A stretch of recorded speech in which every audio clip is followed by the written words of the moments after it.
Hello and welcome to Gateshead for the start of our 2021 Diamond League coverage. I'm Jane Dougal, and from now until September we'll be bringing you all 14 meetings live across the BBC as the world's very best athletes battle it out. We start tonight in the northeast and then we'll head to Doha on Friday. Florence is next before Oslo, Stockholm and Monaco. We're back in Britain for the anniversary games. That's on July the 13th.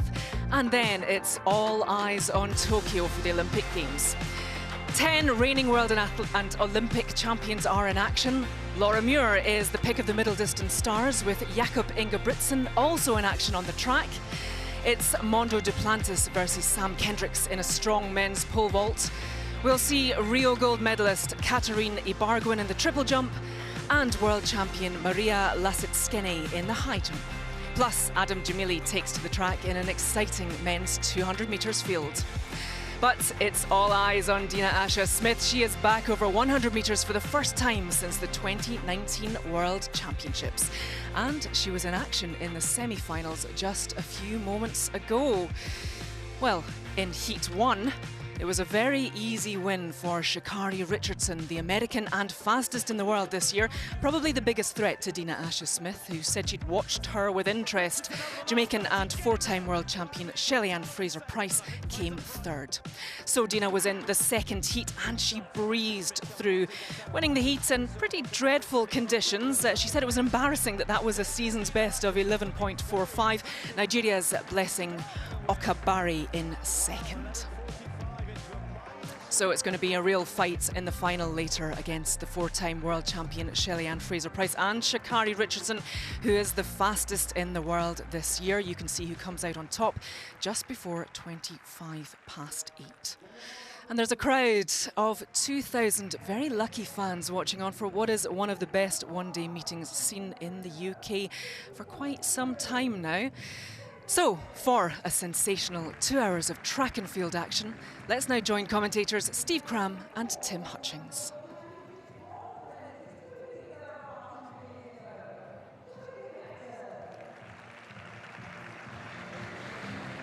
Lavia Nielsen for Great Britain goes in lane 3. Good lane draw this for the UK champion last year. Ran a fast 300 in London back in early April and believed to be in very good form. Lieke Klaver of the Netherlands, one of the Dutch duo on the inside. This is her first outdoor race of this season after, apart from the World Relays, where she ran the first leg for the Dutch squad 3 weeks back in Poland. And Lisanne de Witte, her compatriot, European Championship bronze medalist in Berlin 2018 with a national record, 50.77. Not a great lane draw, lane 1 though. How will she contend with this gusting wind in the stadium? We've had some events over the last half hour or so to warm up the crowd, and wind speeds have been up to and beyond 4 meters per second. It really isn't great conditions, and I don't think the stadium record of 49.95 by Kathy Freeman 25 years ago in 1996 is under any threat here. But let's see, this should be competitive. Well, do you go with the wind and really stride out strongly down the back straight with the wind blowing you along, or do you save it for the home straight when we will undoubtedly see athletes struggle? Certainly good running there from Kendall Ellis in lane 5 in the red bottom centre of picture, and also moving smoothly, Lavia Nielsen. There is Ellis, well up already on Stephanie-Ann McPherson. She's past McPherson with 200 to run. Good running, mind you, from Whitney and Williams on the outside, as Kendall Ellis continues to stride away strongly here. Lavia Nielsen has been caught by Lieke Klaver in lane 2. Klaver's had a fabulous run. De Witte on the inside is nowhere back in lane 1. But it's now between Ellis and in lane 2, Lieke Klaver. Klaver fighting hard into the wind, and Ellis beginning to tread water. And McPherson may have judged this better. Is she going to run out of track, or is she going to get there? She does. Ellis hangs on for the win. I think McPherson came through for second, with Klaver on the inside there in lane 2, taking third place. 51.87. Well, that might not be from top draw, the top drawer of world-class times, but in these conditions, anything under 52 seconds really is very, very sound indeed. Well, that was tough. 400 always tough anyway into the home straight, but goodness me, having to fight with the wind. And Ellis was rewarded, as you said, Tim, at the beginning, about going out hard McPherson tried the other strategy, came back, or tried to come back hard into that win. Claver probably ran a more even-paced race. Remember the last time we saw her, she won the Diamond League in Rome, rather surprisingly. Had a great indoor season as well, but she sort of stops at this point, or her attempt to get to the front stops, and it's McPherson who almost makes it in the end, but well done, Ellis. She was rewarded there, really, for attacking that first 200 and trusting her ability to hang on, but goodness me, she was treading water a little bit those last 20, 30 metres. And I agree with you, Tim. I think in these conditions, into that wind in the home straight, that's not bad at all. Those times, you know, around the world, people might just look at the paperwork and see the result and go, but it wasn't bad. Well, there it is. Ellis 51.86, McPherson 51.96, just a few inches short of the win. Claver 52.03, a season's best for her in third.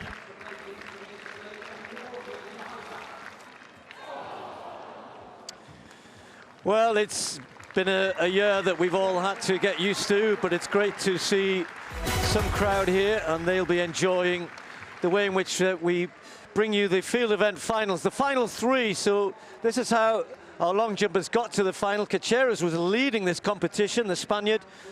In round 3, went out to 7.97, and then that was matched just after that. He'd already done 7.91 in the first round, was jumping really well. The long jumpers going with the wind here, right in front of the home stand. Some of them struggling a little bit to get onto the board. And then Randazzo did very well indeed, followed Caceres in that third round. The Italian, the 25-year-old, silver medalist at European under-23s a few years back. He went out to 7.99. And the problem there was for Tajay Gale, the world champion, the surprise world champion from 2019. Couldn't get to grips with the early conditions. Finally, with his last jump, his last opportunity to qualify for this final three, 8 meters, a blow of the cheeks there. He flew in from Jamaica a couple of days ago. He's heading back there on Monday. I bet he wasn't thinking he was going to be jumping in these conditions, but here they are. So live now, the final round. Only the best 3 athletes get to jump in the final round, and they'll be going in the reverse order as to how they qualified. So first up will be Eusebio Caceres. There's the 3 of them. Look at Tajay. He's bless him. He's the world champion. And you know, funnily enough, he's making a habit of this. I'll talk over the pictures of the other guys. That's Caceres and Randazzo. But in those world championships, Tajay Gale was 12th in qualifying. He only just scraped into the final, and he said he was half asleep. He didn't really warm up properly, and then he came out in the final, bang, bang. He did a personal best, I think, in one of the early rounds, led the competition, and then went out to a huge personal best to take the gold medal. So, will the world champion prevail here, or can the man in third, as we've seen in these final 3 jumps, can he elevate himself or put a marker down, if you like, to give himself the chance of winning this? So if you're not clear on how this works, as I said, these 3 have qualified. The other position stay as they are, 4th, 5th, 6th, 7th, 8th. But these 3, the positions can change. I feel like I'm doing the Eurovision Song Contest over again, if anyone was watching that yesterday around the world. So Caceres, any no jumps, all that you do in this final round is what counts. It doesn't matter what you've done before. So Gale leading with 8 meters, that doesn't matter. It's what they do now. So here goes the Spaniard. Oh, is that no jump? He really went for it. I think if you're in third place, oh, he's got the white flag. Well, he did attack it. And I think if you're starting in the third spot, you have to do that. There's no second opportunity here. Now, we'll see the same as he'll see. Well, the Spaniard really has set the mark here, 8 meters and 4. Now then, that is the longest jump we've seen so far today. Regardless, will it be good enough? Straight on, following Filippo Randazzo of Italy. Good performance in Savona in Italy just last week. Different conditions to this, and he'd have to emulate that because it was 8 meters 5, and that's what he needs here to go into the lead. Again, pretty good on the board. That's not far away. White flag. completely different technique. Look at him, he's big and powerful. Doesn't quite generate as much speed though, does he? But good lift off the board. He's a big man. 8-4 the lead. Just looking to wait to see. Oh, 8-11. He's gone into the lead. And that is 1 centimetre off his personal best. So the Italian leads. The world champion now knows what he has to do. Finally woke up in round 5, jumped 8 metres. Needs to go further here. All eyes on the world champion from Jamaica. Opened his season with 8.27 back in April, said he was pleased with that. It's a good start to his year. What has the world champion got? Tajay Gale from Jamaica, the world champion. Oh, no, that doesn't look far enough, does it? That does not look far enough. It is a white flag. So this is how it works. As I said, whatever you've done doesn't matter coming into this. It's all about this jump. If it's not further than 8.11, it doesn't look as though it is. It's 7.91. The victory will go to Randazzo of Italy. And to be fair, he's won it with the longest jump of the competition, 8.11 meters. That's how it should be, really, I guess. This isn't everybody's liking, but it's a way of showcasing the final round of the top 3 athletes. We'll be seeing it in the shot put, the triple jump, and the javelin here today. So there he is, the winner, and with a very, very good performance. Of course, the win was plus 3.6, so it's not a legal jump in that sense. Anything over 2 meters per second. We'll get a little W against it, so, but it doesn't matter for him, he's won. 8.04, Kacher is in 2nd place, and Gale having to settle for 3rd with 7.91.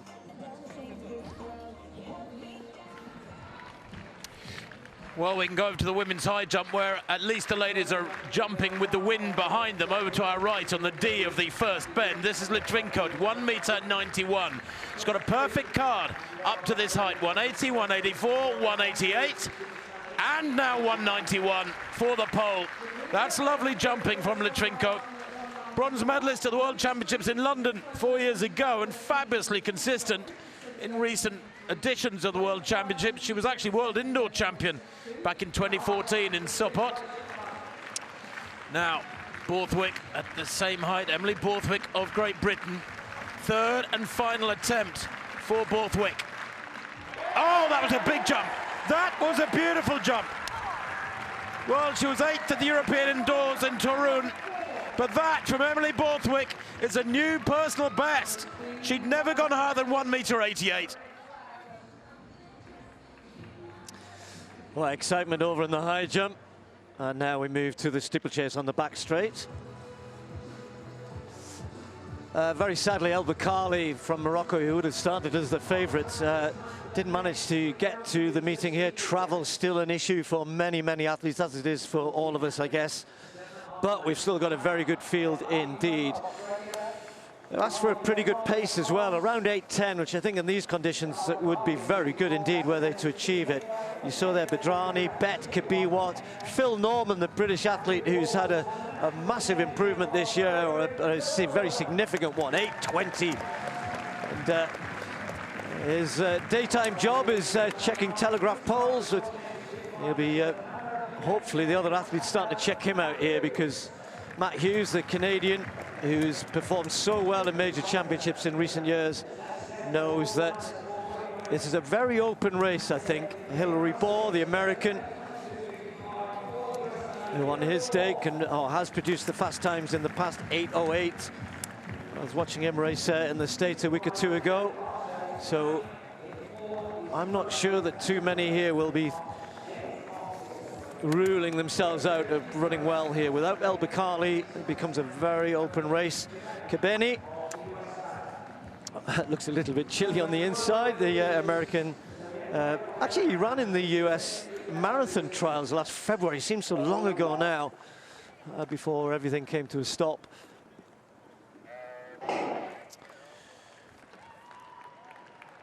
So just over 7.5 laps of the track, because the water jump is on the inside here at Gateshead.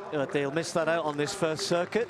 and their first barrier will be when they've completed best part of 250 meters. So they've gone off fairly slow. The pace, as I said, they were meant to be heading out at around 242, 243 for the first 1,000 meters. I think, Tim, probably most of the guys will be happy just to have a bit of a race here today, because there are people looking for qualifying times, of course there are, but tonight what is not going to be the opportunity really to achieve that. You don't want to set yourself out, particularly in the steeplechase.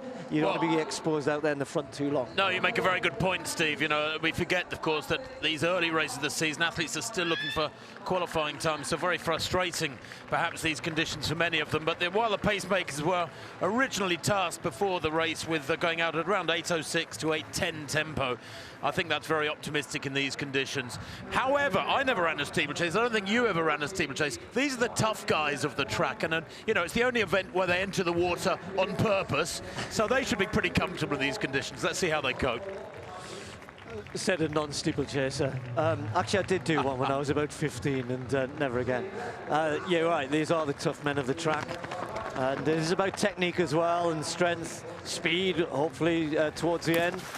And we've just seen Kabiwat leading the pack, if you like, Benton close to him, Kebeni on the inside.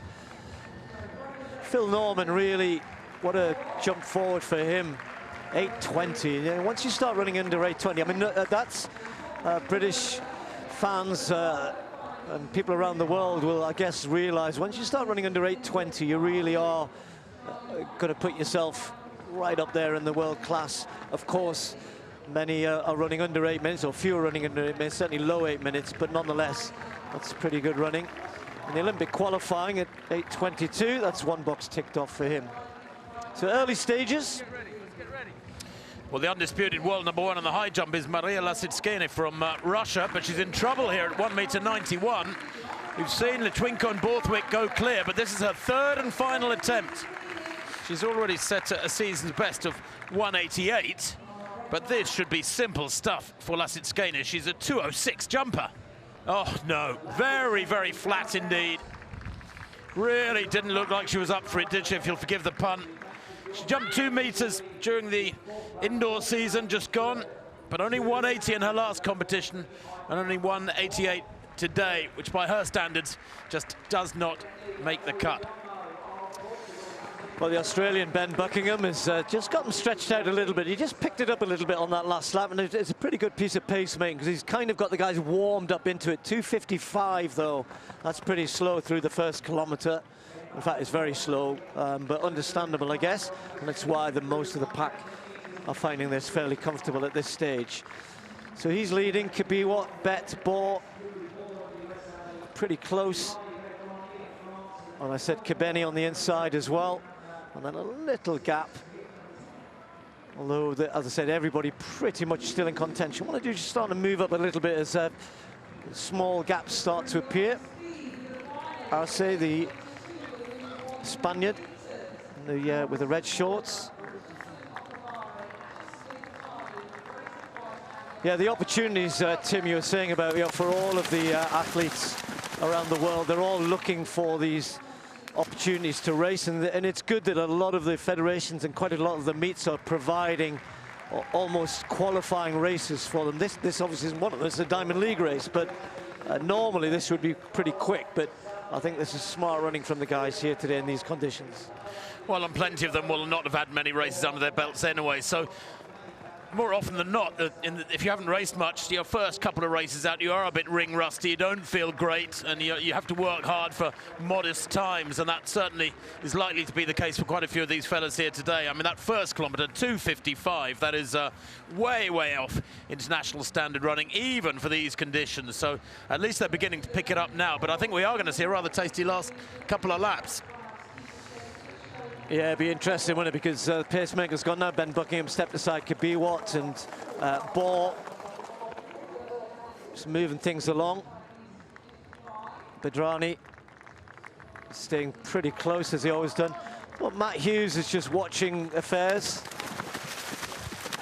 And then the British athlete we talked about before, just on the outside of the group there, Phil Norman. And others now starting to, as Tim was suggesting, sensing that this could really start to pick up because this is so slow. Bet a little hitch kick as he heads into that barrier to line himself up nicely. But it's Nipres who's come around the outside, the other Australian, James Nipres, said enough is enough, let's get this going. And sometimes, Tim, you want a clear sight as well. The group starts to bunch up a little bit. You're probably better either being near the front or at least get things stretched out, get a clear sight of those barriers. Absolutely right, yeah. I mean, if the conditions are going to be awful for everybody, no matter where you are in the pack, you might as well be near the front. And actually, as you say, getting a sight of those barriers, it means less hesitation, less stuttering, and those last 6 or 8 strides approaching the barrier. I'll be interested to see how Matt Hughes goes here. He's a much underrated Canadian, the 31-year-old. When you think that in the last 3 World Championships, or 3 of the last 4 World Championships, he's been 6th and 6th and 8th, and that's behind the usual numbers of Kenyans and other great steeplechasers from East Africa. He is one of the best steeplechasers in the world outside of Africa, and he doesn't get that recognition because, of course, he's not getting near the medals. No, absolutely right. Could be what, just moving up on the outside. Vedrani just tucked on the inside, and it's Bet now who just starts to move things on a little bit. Hilary Bohr still there as well. And finally, we just get a little bit of pace. You just sense that the others are starting to look for positions as well. And a little further down, others beginning to feel the pace. Vedrani just watching that little bit of a gap appear. Those 3 just trying to stretch away, and he quickly moves into 4th to go past the Australian to try and close it down. Well, we talked about Hughes just now, and down the home straight before that, going through the finish line, he almost stumbled. He's in the white headband there, right in the middle of the pack, and as we said, Steve, if you don't get a good sight of those barriers, it can be really awkward. They're suddenly in front of you, but it's beginning to stretch out a little bit now, as you say. Mark Hughes making a big move in the black and white of the Shaftesbury Club, and then on his inside, Matt Hughes, the Canadian. Phil Norman starting to come up on the outside of them as well. But it's Hilary Bohr now leading from Bet. They've just got a lap to go this time. Vedrani looks tired. They all look pretty tired. And it's Hilary Bohr in the front, Bet, as Hughes now moves into 3rd. The Canadian looking stronger. Takes the bell. Still anyone's race this. Bohr has struck hard, and he's struck a long way out here. Bet goes with him. 3-4 meters between them and the pack now. Nice hurdling from both of the men at the front. And look at Mark Pearce. Well, he'd be happy if he can beat the other Brits in this as well, but it's Bohr, the American, who's out in front. Vedrani trying to get moving as well. 200 meters left. 1 more water jump, but he's clear. Bet now starting to look behind. Nicely taken by Bohr. Bet hurdles it. Loses a bit of momentum. Vedrani into 3rd place, but this is Hilary Bohr clear and away. 1 more look behind, 1 more barrier to take. Over it nicely, just checks, no danger. Hilary Bohr can celebrate, little wave to the crowd. The time will be unimportant really, it's the victory that matters for him. Bohr wins it, then Bet, then Vedrani, then Pearce. Big run from him. Then the Spaniard comes in just a step behind him, and then the others come through. Well, we said, Tim, that Tim's wouldn't be important. Times Tim.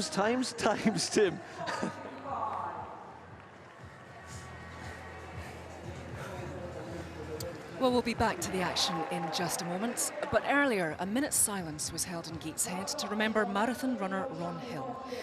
Ron, who represented Great Britain at 3 Olympics, sadly died today. He became European champion in 1969 and won Commonwealth gold the following year. Ron was born in Accrington and ran a mile every day for over 52 years.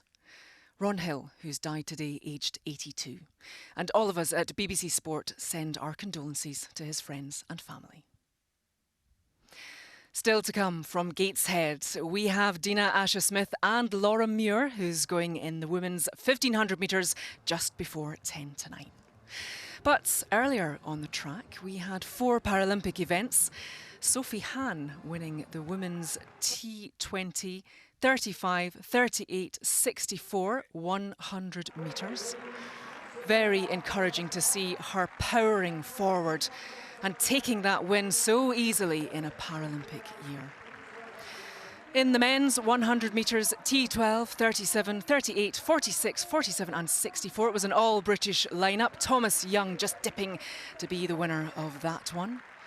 And Libby Clegg came second to Ali Smith in the women's 200 metres, T11, 38, 44. Another all-British lineup for that one too. In the men's 200 metres, T20, 38, 47, 61, it was Columba Blango who took the win. Britain's Richard Whitehead crossing the line in last place. And those were the para events. Let's take you back to Gateshead now, where we can rejoin Steve Cram and Tim Hutchings.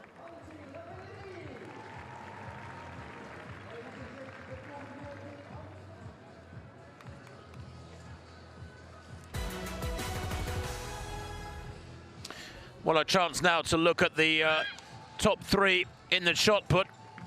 And in third place, Dodd there from Jamaica, 1846, her best. World Championship silver medalist in 2019. This is Maggie Ewan. Maggie Ewan in round 3, 1817 in round 1, her best to this point.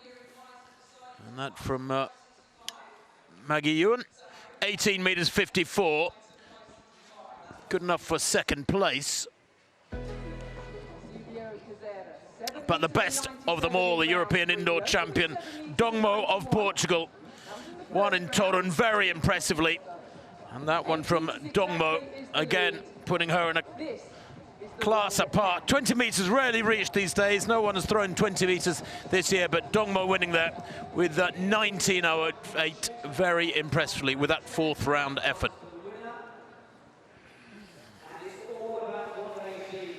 And let's take a look at the first, the 3-2-1, so to speak, the top three going into this sixth and final round. Those were throws that got them through to the best placed positions after 5 rounds.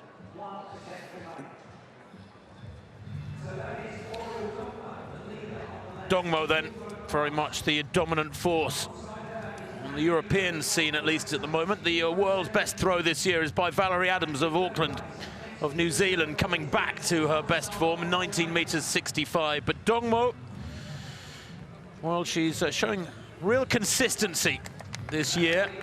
Newfound status for the 30-year-old Portuguese. Maggie Ewan, 1854 in round 3 was her best. And Danielle Thomas-Dodd will take the sixth and final round throw for her. The best of the rest, Sophie McKenna, with 18 metres 36 for Great Britain, finishing in 4th place. But Thomas-Dodd, what can she do here? 1846 she's thrown. She needs to find just over another half metre to catch Dongmo in the lead. Remember, the Portuguese 1908.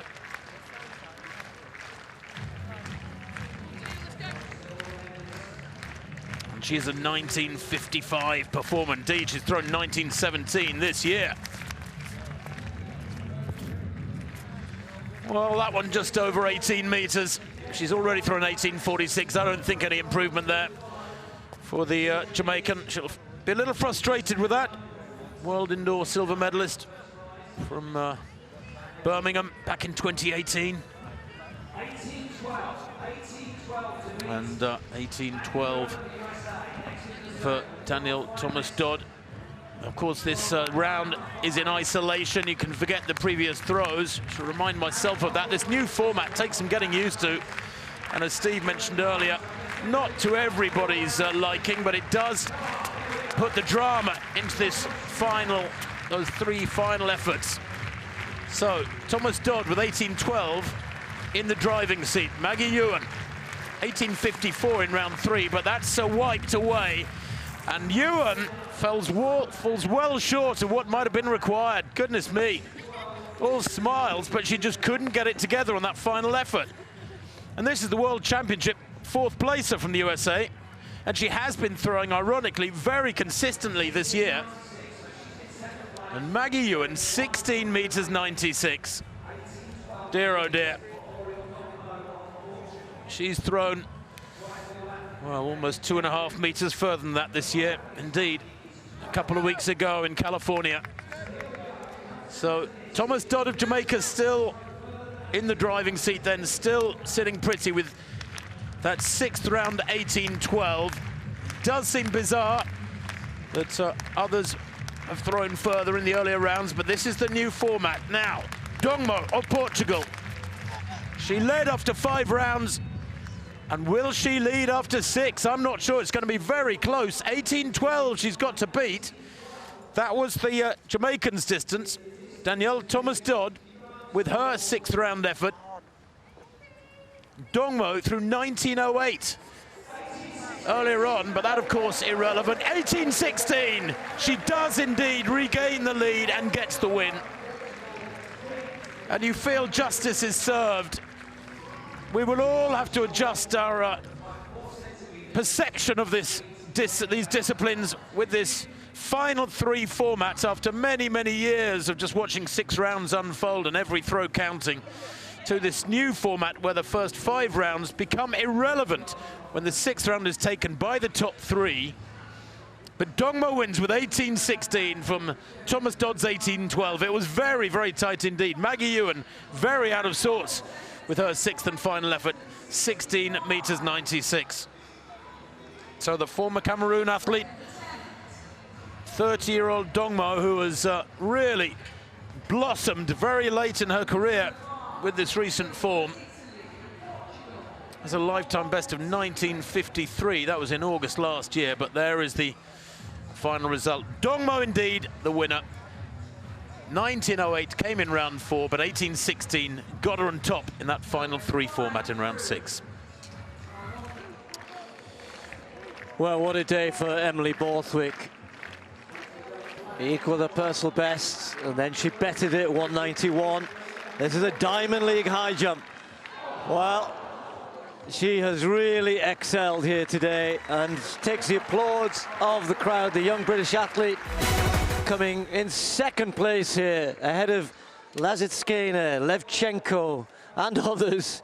Trost, names that she would only dream about beating, I'm sure. So Levchenko, 3rd attempt at this height of 194. Competition 1, clean all the way through to this height. This looks a little bit of a stretch, though, conditions not helping any of the athletes, but the high jumpers in particular. 3rd attempt, 194, no. Well, she can celebrate, though. That's a good win for her. These are all valuable points as well. I know it's Olympic year, but the Diamond League so important to many of the athletes. It'll be September when the finals held in Zurich and Diamond League champions will be crowned, but that's a good start to the season for the Polish athlete who wins, and a personal best for Emily Borthwick of Great Britain. Morgan Lake on countback taking 3rd place ahead of Lazitskina.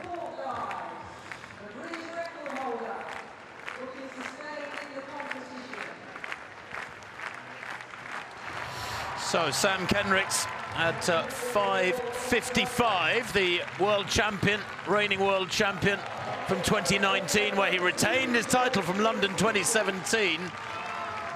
That's his 2nd vault. He came in at 5:30, the American. Past 5:45, comes in at 5:55. No trouble at all. He's keen to get out of the rain, and I don't blame him.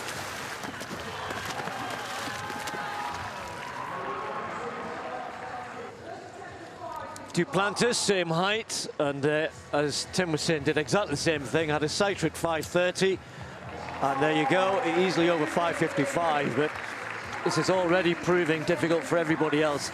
Such difficult conditions. They've got the wind behind them. They've got rain coming down. It's cold. I know he's from Sweden, but he does live in the States most of the time.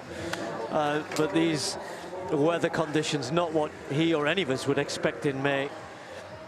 So the 2 top men, the 2 stars of the event, who've given us so much to watch and take pleasure in over the last few years. Of course, Le Villani and Lisek and others will be contending come the Olympics, I'm sure, but these 2 are certainly 2 of the biggest stars, if not the biggest stars of the event. So both clear at 5:55. So they're on the far side, and again back in front of the crowd in the home stand. the women's 100 meters hurdles next on the track. Megan Tapper of Jamaica, Zoe Sedney, Bogliolo, Porter, Semba, Kojak, Valette and Seymour. So begin in lane 1. This is Megan Tapper of Jamaica, leaving it as late as possible to take the last layer off. 13.11 this year in Austria, yet to get under 13 seconds. Zoe Sedney, well, we saw the youngster. Her older sister was running in the 100, and she had a run out in the first round to warm herself up.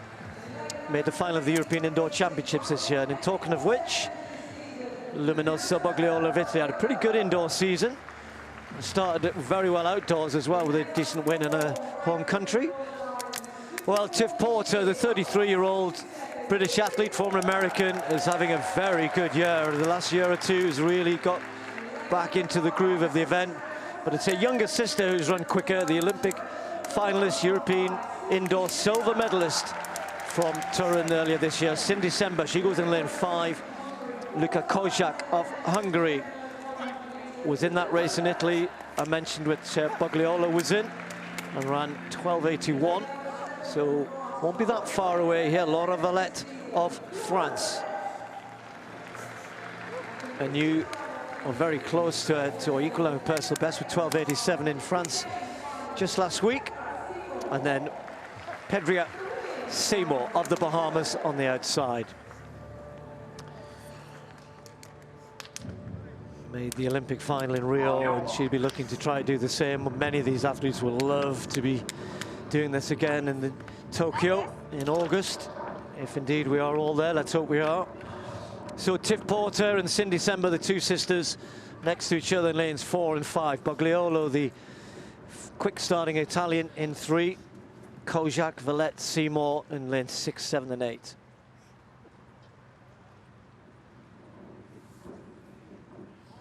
Set. Stand up, please. Little twitch there, Tiff Porter. It maybe even been a sister who just moved a fraction first. Starter was noticed it. It's difficult, Tim, isn't it? You know, you've got a wind and rain in your face. They know they're running into the wind, and hurdles is all about rhythm as well. Well, that's right, but these are experienced athletes, the majority of them, and, you know, occasionally you come up against these conditions. They are the same for everybody. Just a green card for the field. So no warnings.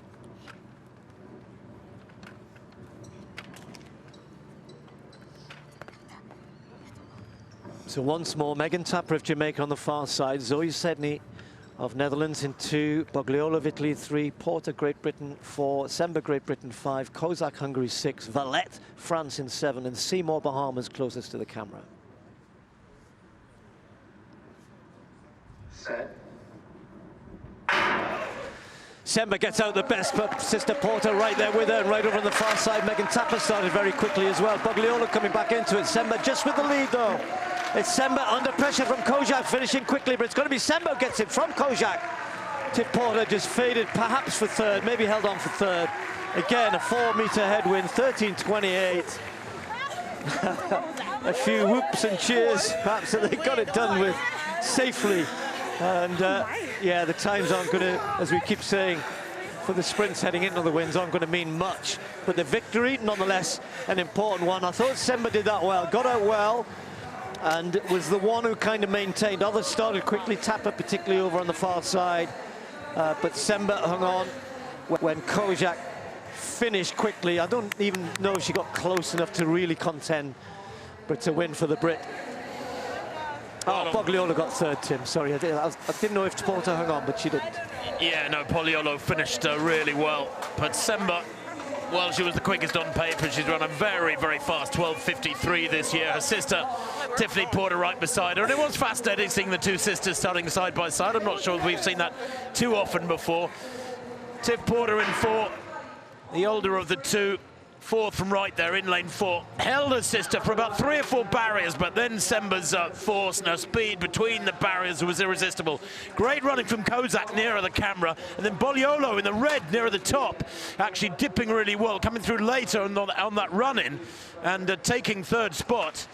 The times, well, 13.28 for Semba. Again, The conditions are a big explanation for that. Minus 3.9 the wind they were running into. Kozak and Boliolo and Tiff Porter finishing in 4th. But you can see the rain coming down. You hope they won't encounter these conditions again this summer. I can't remember the last time I had to commentate an athletics meeting, Steve, in pouring rain. I must admit, we've been lucky these recent years. We have, and when we have had the occasional rain, it's usually been somewhere warm and you know, the sort of height of the summer storms, but not like this. And everyone experienced rather inclement weather in May. It's been one of the coldest and wettest Mays already in the UK, and I know in other places around Europe. But well done, everybody, for turning out. And they've all come prepared, most of them. They know what the weather's like in this part of the world, or can be. Hopefully, they weren't too worried about getting the chance to see their favourites under an umbrella. Women's 100 final coming up shortly, but we're over to the men's javelin. Well, we can go over to this javelin now, and it's Kim Am in the first round, the Swede, who was 8th in the last World Championships, opening there. Throwing into the wind, these throwers, but that's up from Am. Fairly modest open-up by the looks of things. Around, what, maybe 73 meters, something like that. Rivas Tot, Norbert Rivas Tot of Hungary, has already thrown 73.20. That's the lead. Am there, 71.40 for the Swede. You would think he wouldn't mind a little bit of cold and rain, but that's perhaps unfair. So many of these athletes train in the heat in the winter months. I wish for a bit of heat now. Well, Semba certainly was warm enough there. 13.28 the win for her in the 100 hurdles. Kozak 13.37. Bogliolo just pipping Porter for 3rd. Well, Kendricks there, the reigning world champion. Look at that. Has there ever been a more significant umbrella holder than Monde Duplantis, the world record holder in the pole vault, indoors and outdoors? He gets the job. Talk about brother Lee Love. That is fantastic. Sam Kendricks here attempting 5.74. They're both passing. They've both passed at 5.65, so the bar at 5.74. Incidentally, Harry Koppel finishing in 3rd place because he was the only other athlete to go clear at 5.45. That was a height, of course, that Duplantis and Kendricks both passed, and they both went over 5.65. Koppel failed his first attempt at 5.55, took 2 attempts at 5.65, and failed those. So we are down to this big pair, and I'm sure we'll see this hospitality reciprocated in a few minutes' time. Kendricks holding the umbrella. It looked like one of those odd photo shoots for a catalogue, you know. And here's fully dressed and an umbrella. And anyway, we'll come back to that. Now, javelin, again, tricky conditions there, throwing into the wind. And Kershawn Walcott on his day, of course, one of the best in the world, and you can see the wet just coming off the javelin there as he unleashes it into the night air, but coming down just beyond the 75-meter mark. It's just hard keeping grip as well. That's, you know, one of the things, javelin, the pole vault, everything's wet, cold, hands are cold. Still a powerful arm there. And Walcott, enough to go into the lead, 75.49 in the early stages of the javelin.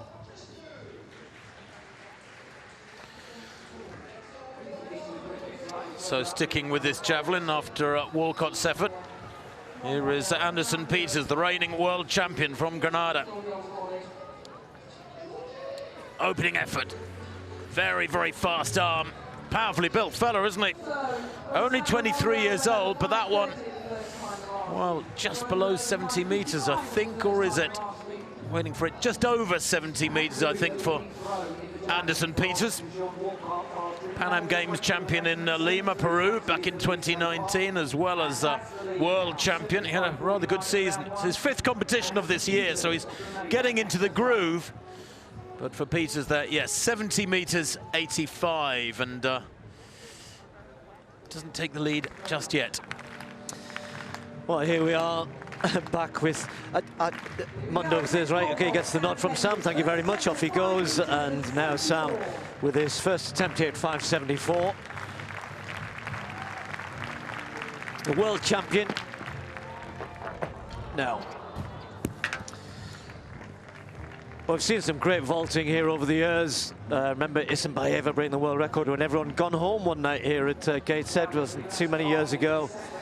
And, well, I'm not sure we're going to see any world records here tonight. And Sam, as quickly as he ran down the runway, is running back up it to get back under the umbrella, get his kit on. Well, it's so windy, Steve. I think they're having trouble keeping that bar on the uprights in that pole vault. Back to Rivas Tóth now in this javelin. The Hungarian European under-23 champion back in 2017. He's opened with 73.20. That was pretty useful. Hasn't been second place behind Walcott's opener. 75.49 for the 2012 Olympic champion. Hungarians, of course, with a long, rich tradition in the javelin. That one just over 70 meters. Don't think it's any improvement for Rivas Tóth. About 72 meters, something like that.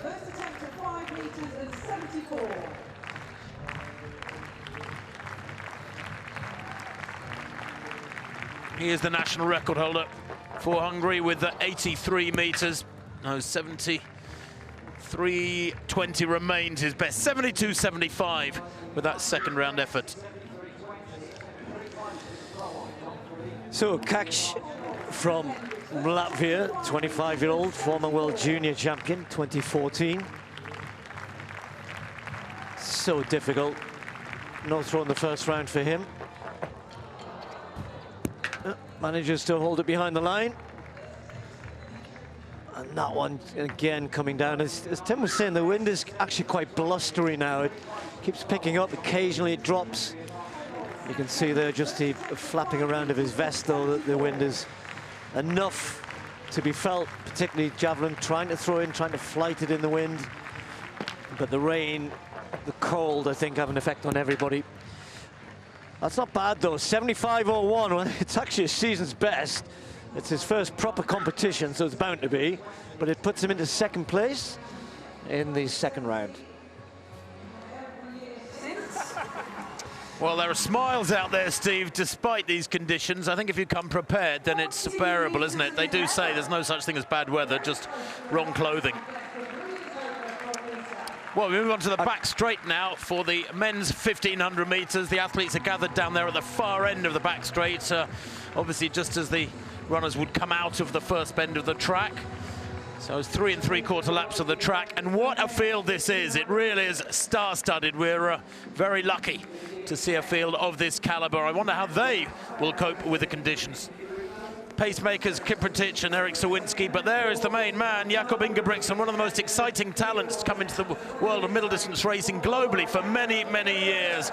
The reigning European champion indoors at 3,000 meters and 1,500 meters, at 1,500 and 5,000 outdoors from 2018.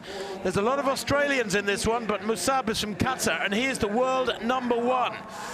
First broke 340 back in 2016, but he's not that well known. He's a tiny figure, about 5'6", 1.67 m.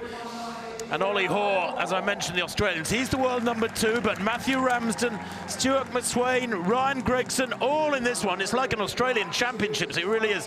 Stewie McSweyn, remember him in Rome last year, running that super fast 3,000 meters. Ryan Gregson, 9th in the Rio Olympics, another Australian. Tom Keane from Great Britain, Berglund, European 1,500 meter silver medalist at indoor level. Fontes, Ignacio Fontes, European under-23 champion a couple of years back. Ordonez, another very useful Spaniard. Bronze medalist at the world indoors over 800 meters in 2018. And nearest the camera, Andreas Lindgren of Denmark. It's a big field, 15 athletes. And will they go with the pacemakers? They've been asked to go out for 2:21 at 1,000 meters. Sawinski to 800 and 1:53, and then Kiprotich to 1,000 and 2:21. I think that's very, very optimistic for these conditions, but let's see.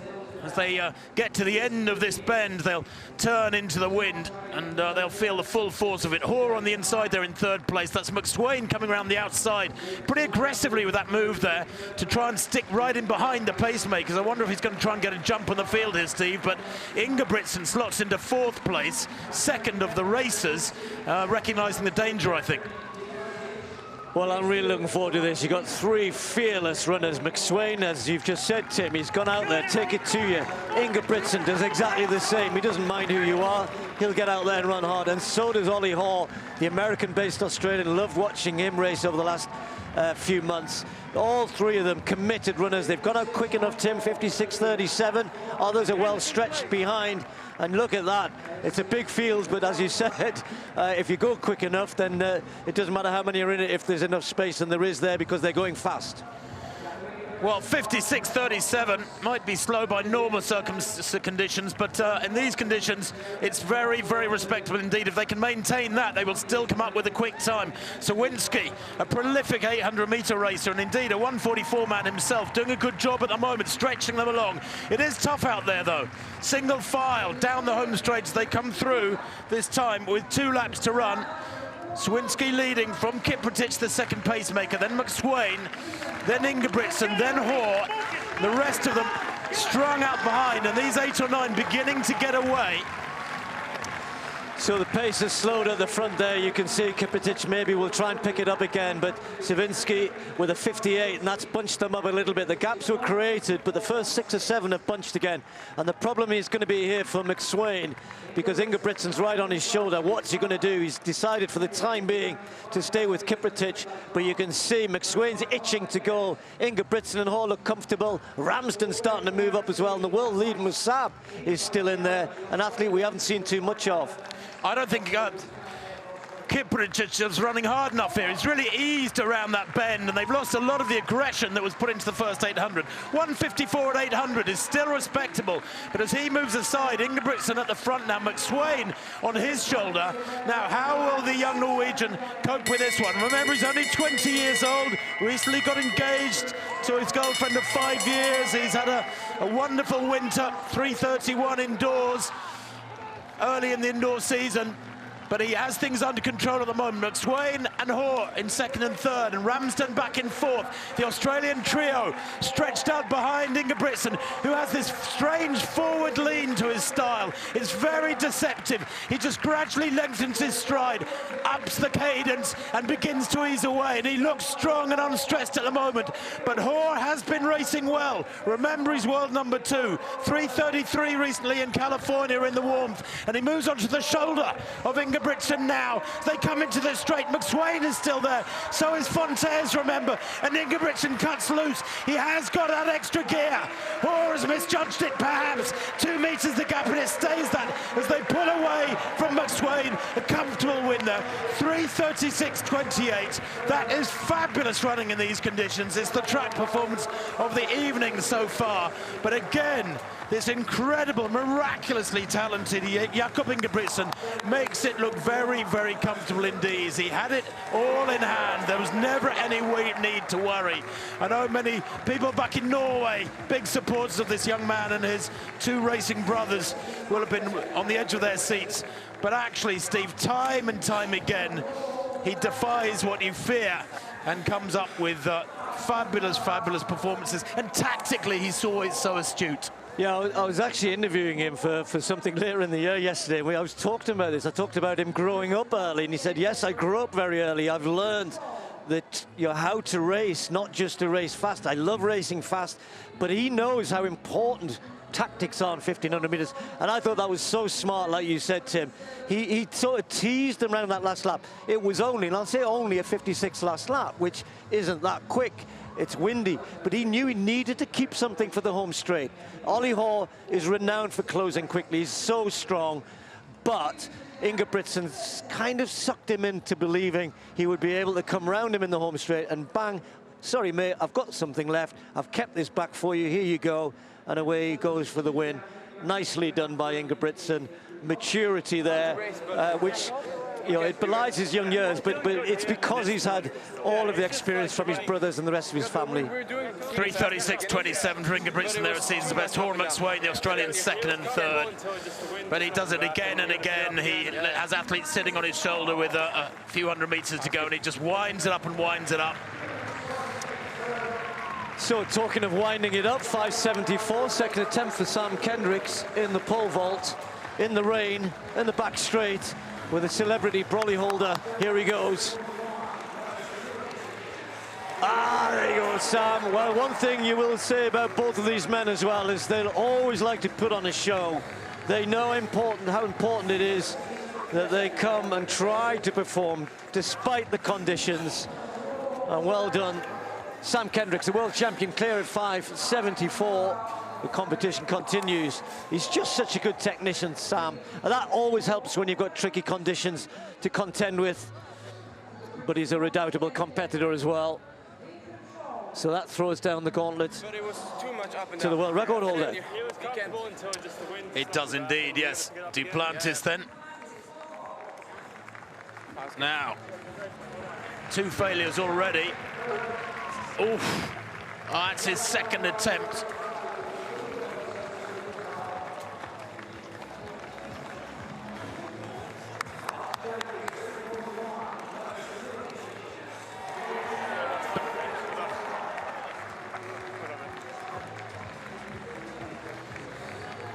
Duplantis' second attempt unsuccessful, and he has it all to do now because the bar next height is 580, and he will pass, of course, his third attempt at 574. There's no point in taking it, and this does put him on the spot, doesn't it? We might see a rare defeat for Mondo Duplantis in the first Diamond League meeting of 2021. But it was too much. Krukowski in the javelin. It doesn't get any easier. We're in the third round. Anything in the 75, 76 range, and you're right in amongst it. Whoa, there we go. Now, he's popped one out there. The pole.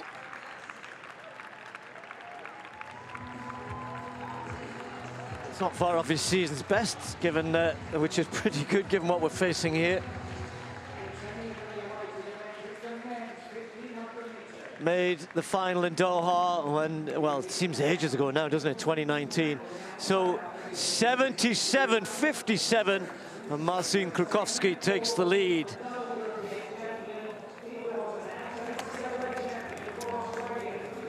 This is Am, next to go. Third round now. Sorry, second round, apologies. 77-57 the lead. The longer they're out there, the more they'll get used to it. I think sometimes when you first come out, that's an improvement on his first round, a big improvement actually. I think they'll obviously get used to the conditions and kind of settle in the competition. It's like everybody, first time you step outside and you go, oh my goodness, but then you warm up to it, where you don't necessarily get warmer in temperature, but mentally you start to cope with the conditions and you start to concentrate on the competition, which is what he's done there, but it's good enough for second. So, Sam Kendricks jumping before Duplantis is first to go at 580. Of course, Duplantis, having failed 2 attempts at 574, has passed, so he'll have 1 attempt at this height. Sam Kendricks goes first time at 580. No, very close.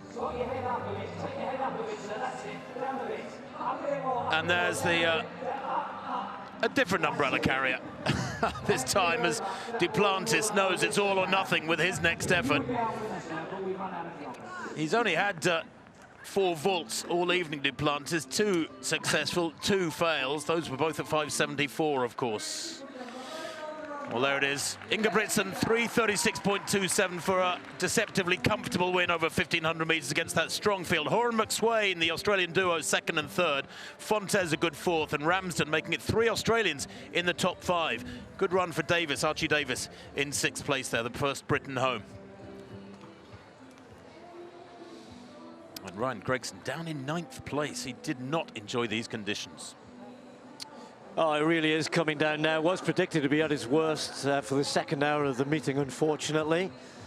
Women's 100 metres final coming up shortly. 5,000 on the track, men's 200. And we've got the women's 1,500 at the end. Pole vault continuing.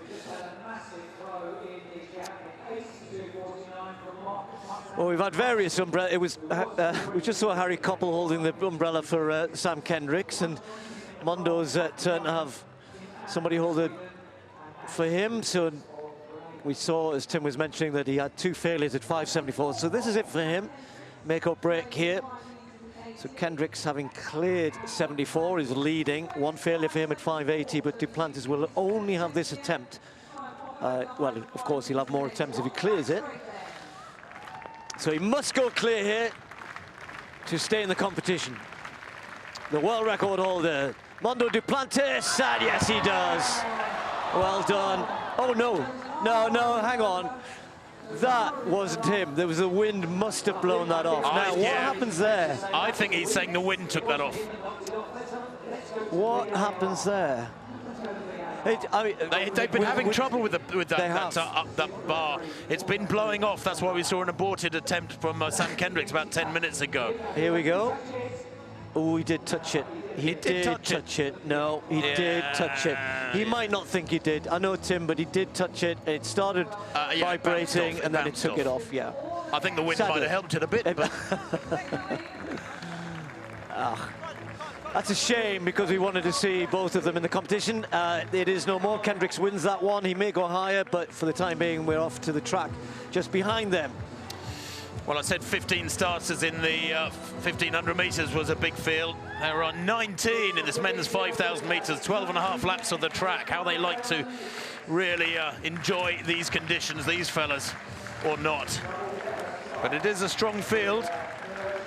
And anything down towards 13:20, I feel, in these conditions would be very good indeed. The stadium record is 13 minutes exactly, with 20/100s on top of it by Vincent Chepcock back in 2010, when there was a lovely warm July day. A lot of the stadium records were set in that particular edition here in this stadium. But it's a real good mix here, and there is an Ingebrigtsen going in this race. Henrik, the elder of the three brothers, not very experienced at 5,000 meters. So it'll be interesting to see how he copes here, having seen his younger brother look quite supreme over 1,500 meters. Kimeli, well, he is perhaps the class act, and the man to beat here. He's been in good form recently. Kimeli, just 22 years old. He's a 12:51 performer. 8th in the World Championships back in 2019. But 7:49 for a win in the Netherlands just recently shows that he has wintered pretty well. Andy Butchart of Britain, well, 6th in Rio remains the top line on his biography. He was 8th in London 2017. He ran 13:20 though in California just last Saturday, so he's in good shape as the Scot.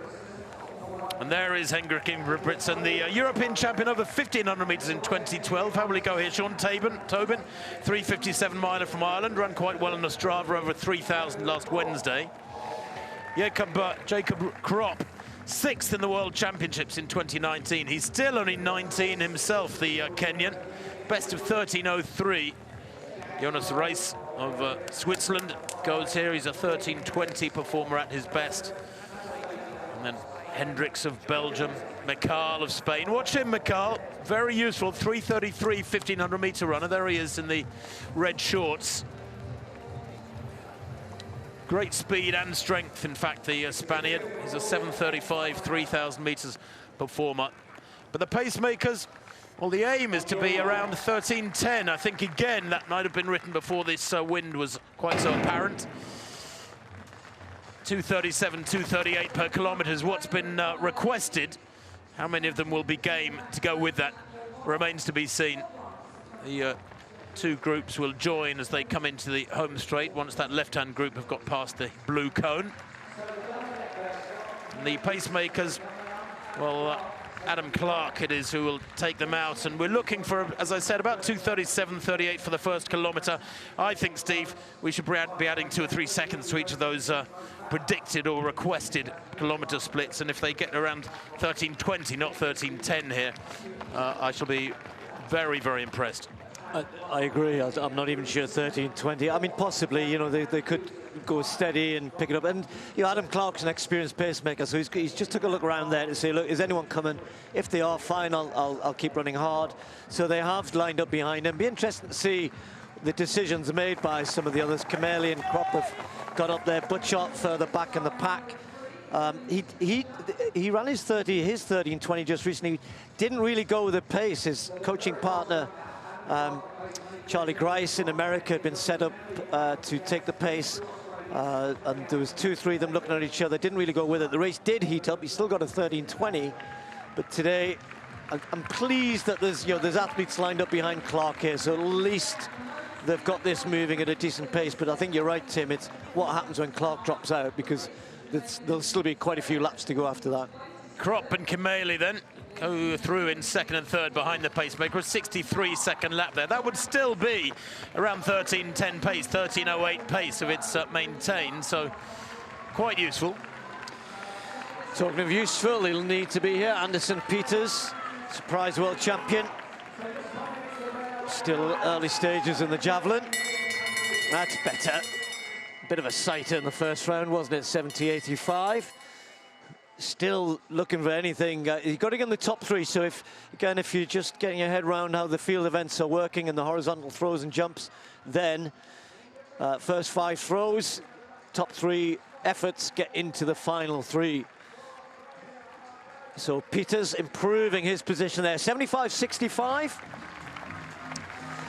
So Kendricks, all about him now. It cleared.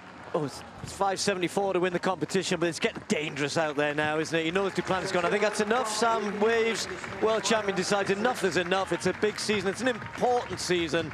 Olympics to come, of course, as well as the rest of the Diamond League season. Well, just holding his arm awkwardly, or was he just holding the pole awkwardly, I think? Anyway, well done, Sam Kendricks. 5.74. He wins the pole vault, beats Duplantis. So they went through 1 kilometre in 2:38.3. They're on about 13:15 tempo. You can see Butchart there in the red shorts in 6th place, trying to close that gap to get up to the pacemakers, and Komplette and Kropp and Kimeli. And also there is Mohamed Katir of Spain in the blue T-shirt. I think it's a one-piece, actually. Butchart back in 5th place, or is it 6th now, including Clark, the pacemaker. Although Kropp, I think it is, yes, it's Komplette who's pushing almost, I don't know if he's had a word or two with Clark there, but it looked like he was impatient to push the pace along as they continue to lap at around 63-second pace.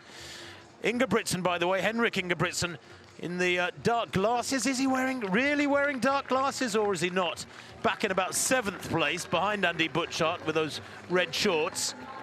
Keeps the rain out your eyes. Why didn't you wear them in the rain then?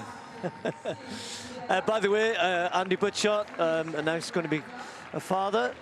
Him and his partner Lindsay Sharp announced that recently, so congratulations to them. And I'm just watching Butchart, he made that move there, Tim, and took Ingebrigtsen and the others back to that group. But you can see, isn't he, he's stuck there a little bit because he's got to make that effort. Katir can't really, Katir's moving up now, and all of a sudden Butchart's got that 5-meter gap, and he needs to try and close that as quickly as he can, if possible. That's easier said than done.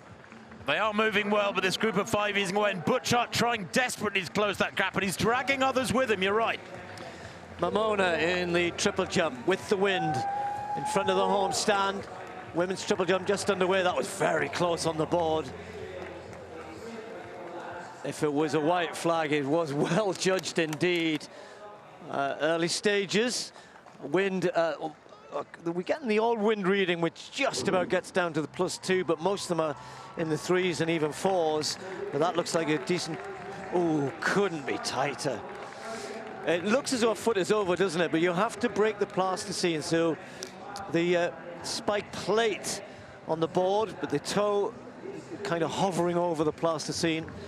But that, a 14:37 lead early on. Well, Krakowski's decided to forego any fashion stakes here, keep his head warm. Why not? Well, here we go.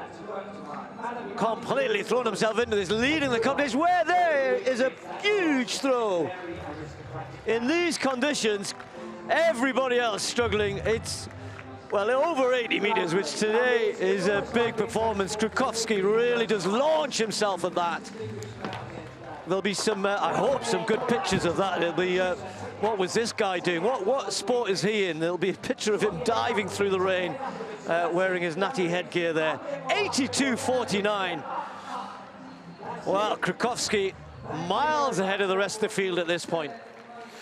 Well, we've got a breakaway group of 4, and the danger man in there is Mohamed Katir of Spain. He's a 3:33 1500-meter runner. Doesn't he look quite Glorious there, bouncing along in third place, looks smooth behind Kimeli, who will try and wear them down through the second half of this 5,000.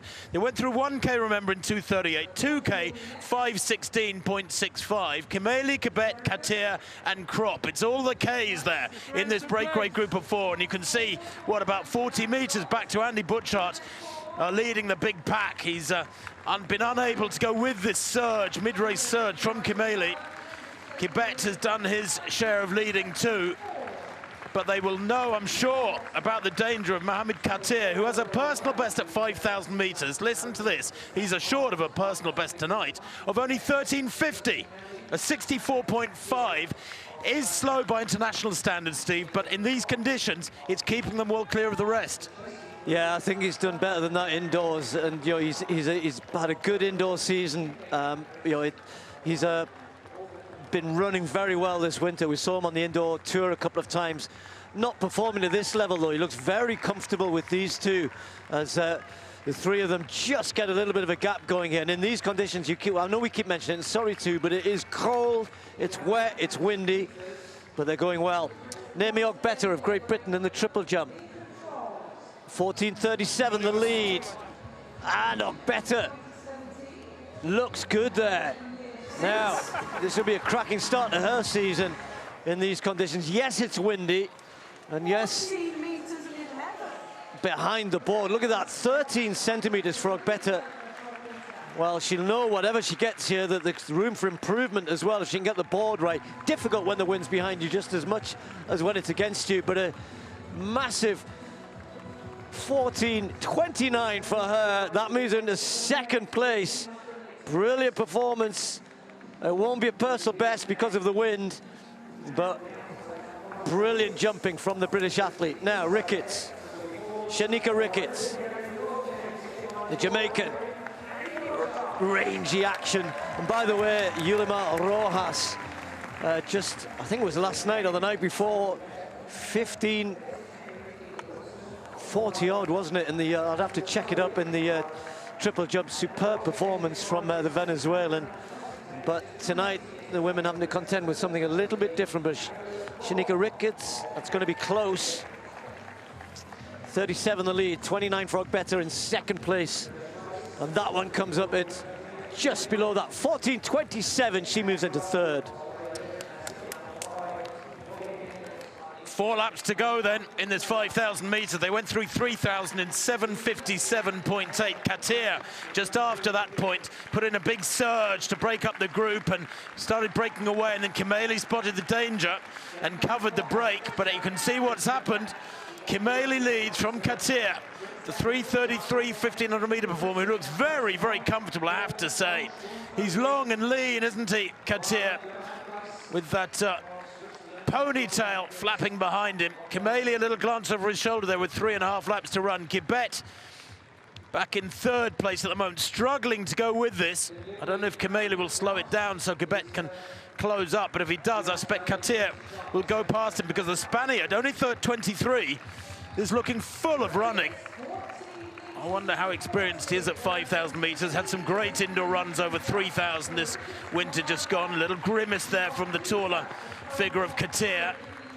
And Jimmy Gressier left a picture in the headband. That is the Frenchman, better known for some of his victories over cross-country and his celebrations when he wins cross-country races than perhaps for his running on the track. But he's having a great run here as Jimmy Gressier, as he's beginning to close up on 4th place.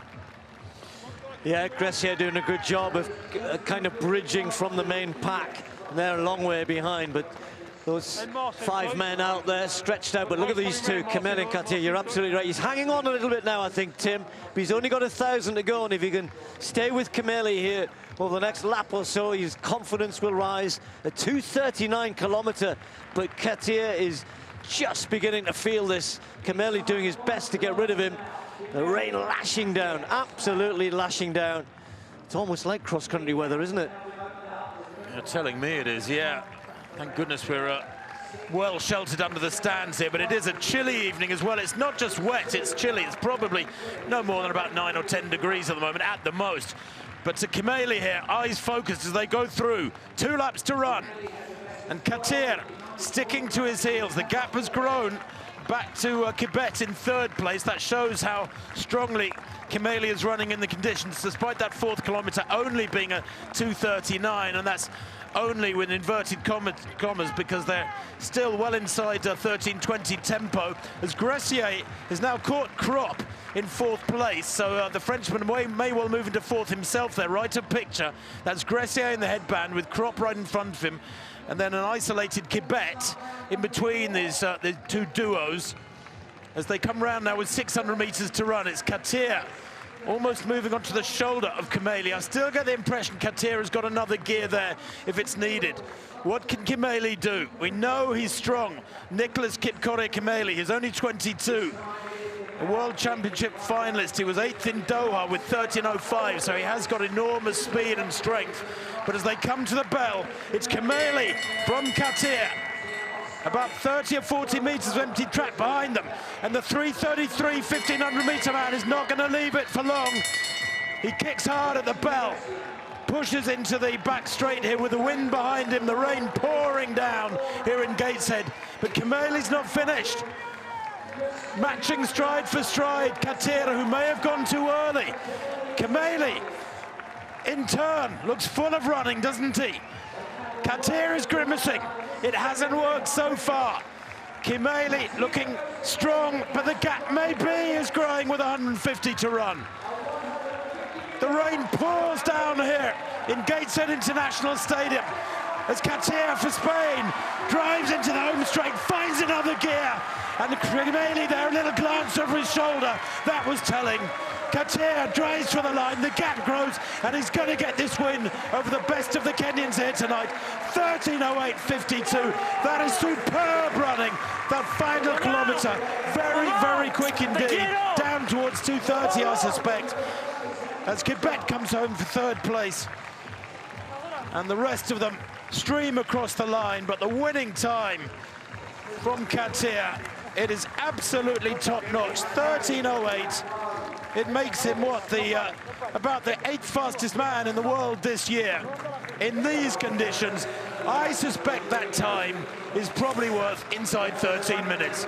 Absolutely fantastic. He's worked for that too. Did his fair share, took the lead, and then had it taken back just after 3,000. And then waited till the bell and kicked hard and really had to persevere down the back straight, Steve. 13:08.52, a personal best by a big, big chunk. Yeah, really impressive. 2:31 last K, somewhere around 54, 55 last 400 metres for Katir. And he had to win it 2 or 3 times. He thought he'd won it the first time he went the front. Then he had to really try and break Komplette down the back straight. He couldn't, and then he had to have another go in the home straight, and then it was decisive. And that, you know, he ran 7:35 indoors, as you said, 3:33. You put those two things together, and yes, you must have a, you know, if you've got the strength, a decent 5. But this was in these conditions, 13:08. He must be able to go quicker. You know, he missed out on a medal at the European indoors when he was one of those fancied to win a medal in the 3,000 metres. This won't quite make up for not winning a medal, but he'll go an awful long way towards it.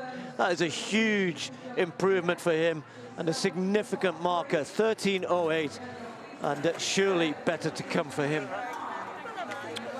Well, but for the conditions, I think he'd have set a stadium record. Chepcock back in 2010, just a click outside 13 minutes, but 13:08 intrinsically in these conditions, quite superb. Tricky pole vault competition, no marks for Myers and Lavillenie, for Valentin Lavillenie. Koppel, decent performance from him, season's best 5:45. Duplantis couldn't go any higher than 5:55. You saw his attempt at 5:80, just rattled it off. It was Kendricks who won the competition in the end. I'm sure they'll all be pretty happy to be back in the warm after that. Tricky day in the pole vault.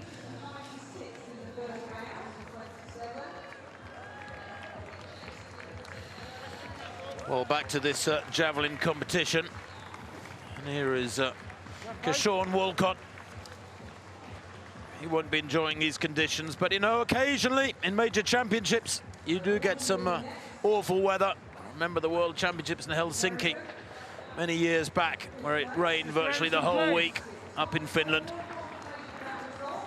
That's about 77, maybe 78 meters from Walcott. Let's have a look. hits it well. That Krukowski throw in round 3, 82.49. An absolute monster. 76.70 there for Walcott. So into third place, gradually improving.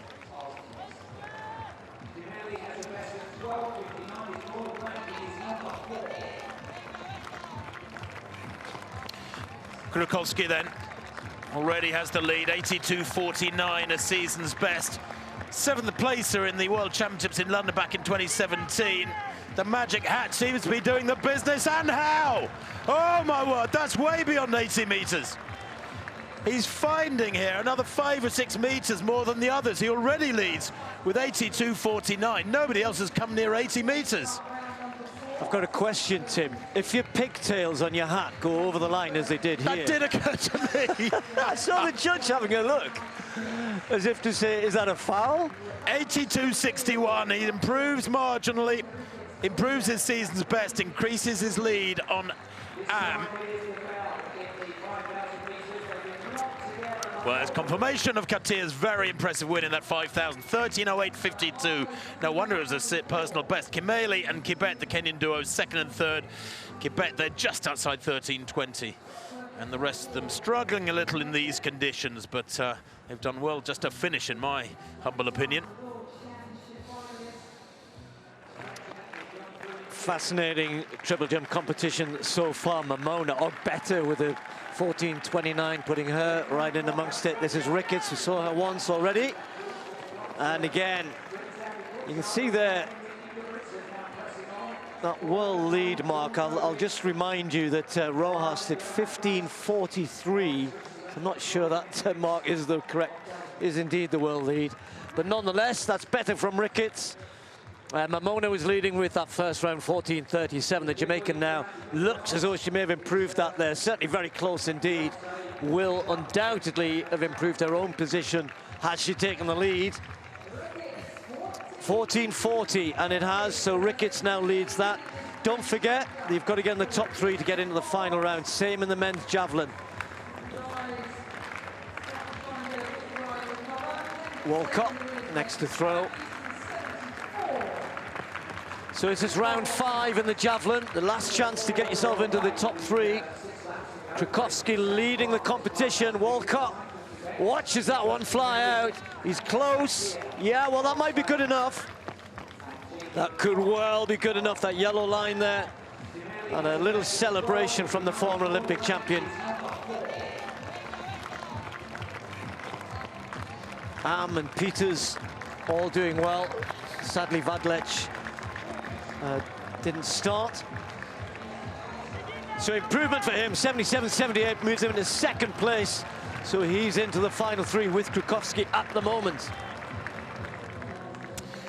Well, I'll tell you what, Steve, these conditions have worsened significantly since the women's 100-meter heats. So what, an hour and a half or so ago? It's very, very dismal out there and cold. Not the best conditions to run 100 meters, but goodness me, what a lineup we have here. One by one, let's go through them. Natasha Morrison, 3rd quickest in the world this year. That's saying something, given the company that she's keeping under 11 seconds.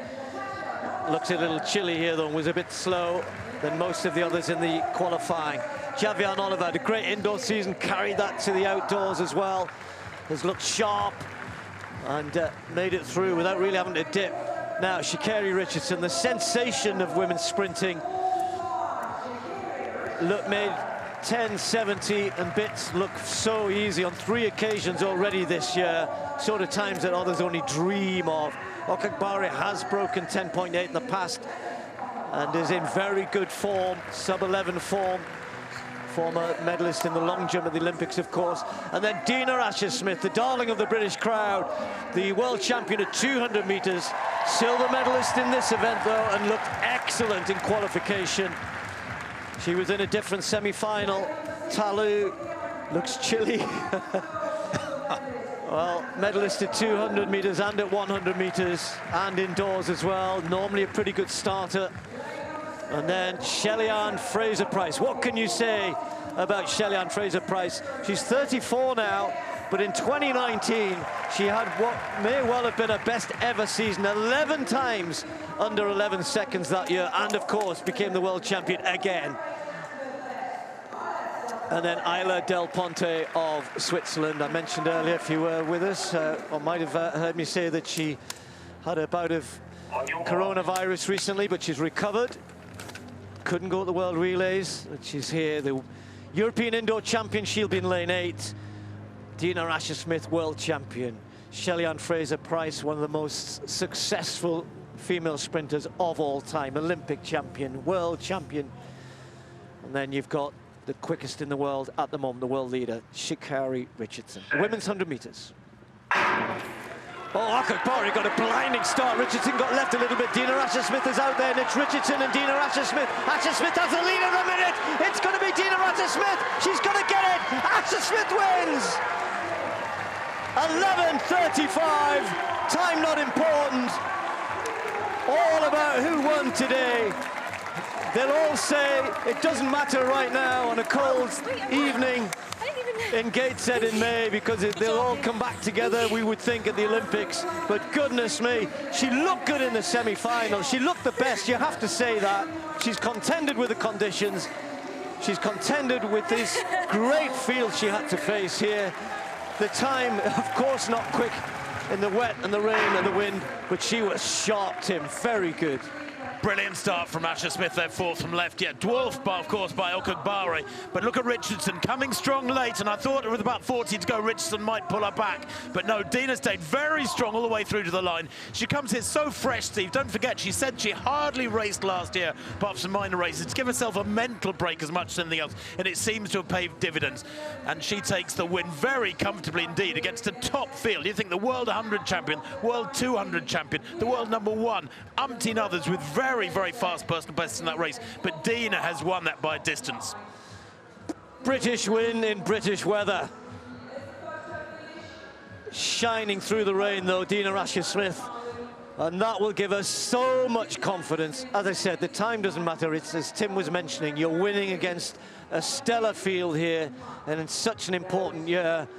Yes, Richardson will say I've flown in, and you know, these weather conditions, I'm sure none of them have enjoyed, but Dina Asher-Smith steps up and wins 11:35, as we were saying, a clear margin between her and the others. Talu just getting ahead of Fraser-Pryce to take third in 11:48 to 11:51.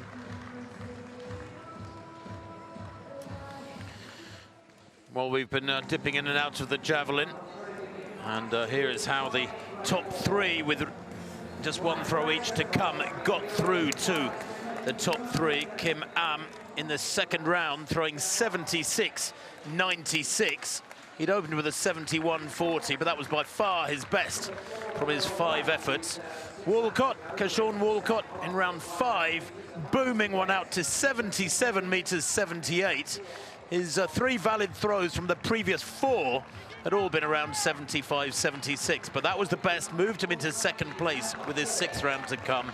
And Marcin Krukowski, well, frankly, a class apart, 82.49 in the 3rd round, then improved on that marginally with this round 4 effort.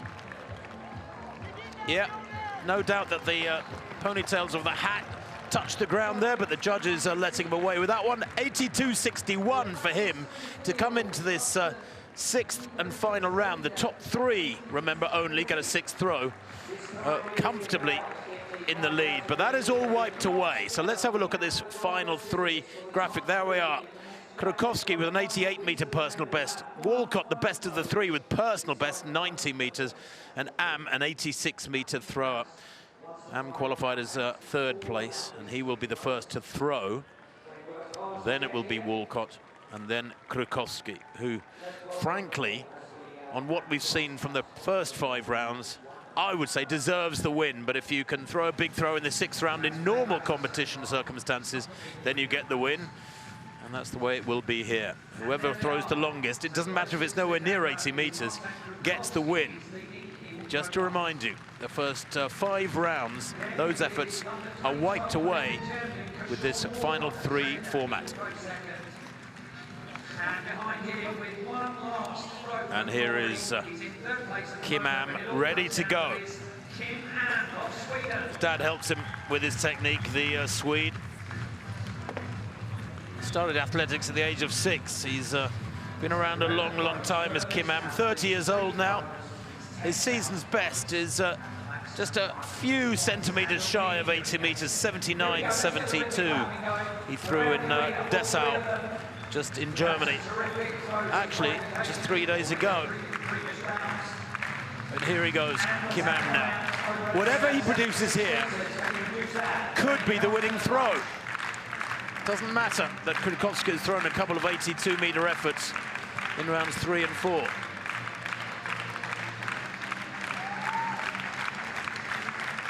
All or nothing. As he hit that one well, it went high and it dies and it comes down well shy of 70. And he fouls out on that one on purpose because he's angry with himself. He worked so hard to produce the opportunity. Remember his second round effort, 76.96. But that one was way shy of 70 meters, so his opportunity gone. Now can Walcott turn the tables on the Pole Krakowski?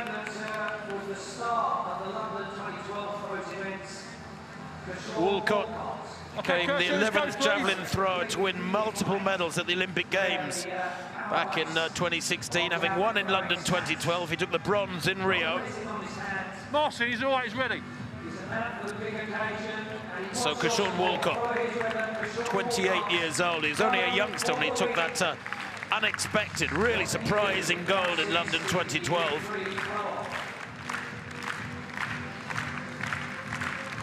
Here he goes. Walcott's best to date, 77.78. That's irrelevant. This is what counts. This 6th throw for him. And that's okay. What do you reckon that is? 73 at 73.5? He shakes his head. He knows it's a poor one. In fact, ironically, he's had 4 valid throws from his first 5 efforts, and they were all better than that. 73.31. But he does have the lead, and the pressure is now on Marcin Krakowski. The Pole, who has had a couple of 82-meter efforts, those now are wiped away completely, has to simply better 73.31 by Walcott there. What I've not gone into the finer points of these new rules, Steve, are what happens if he throws 73.31? Do they go back to second best throw? Because we're saying all along that the first 5 rounds are irrelevant, but could they become relevant? It's unlikely. Krakowski put a lot into that, and it flies well, and surely it's long. Oh, my word. Again, over 80 meters. Quite superb. He's drenched through, he shows us, but it doesn't matter, because he's shown a very clean pair of heels to the rest of this field here today, so to speak. 81.18. He's had the 3 longest throws of the competition, and each of those by several meters better than the next best. Kershawn Walcott finished second after 5 rounds, and he finishes second after this top 3 format concludes proceedings in the men's javelin. 81.18 for Krakowski. Walcott could only finish with 73.31, and Kim Am, a no throw in that 6th round, will be given 3rd place anyway. Anderson Peters for the record of Granada, finishing in 4th place with 75.65. There it is. Well, overcoming the condition in spectacular style, Marcin Krakowski. 7th at the last World Championships. Wonder if we're looking at a young man who might create a bit of an upset come the Olympics in Tokyo, where I suspect conditions will be a tad warmer than this. Could be raining that time of year in Tokyo, but despite the rain, many athletes still know the Diamond League season is important to them, and points are all important. So here we are in the women's triple jump. Kimberly Williams. She's really struggling at the moment, Kimberly Williams. Shanika Ricketts, her teammate, leading. And at least they've got the win with them, but it doesn't always necessarily make things any easier, first of all, in terms of hitting the board right and getting an 11 centimeter gap there for Williams. And she really needed to try and find something to get into that top three. Tim talking about. Currently held by Ricketts and Mamona and Komplette. Oh, close. Not good enough, though.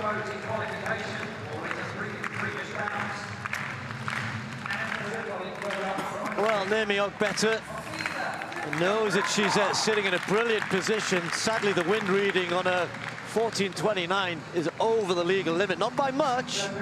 She's never stopped smiling since then, Naomi. Known to do a bit of comedy in a day. Well, she's smiling for other reasons. A very, very big competition for her. If she were to, well, first of all, she's going to be in the top three in the Diamond League.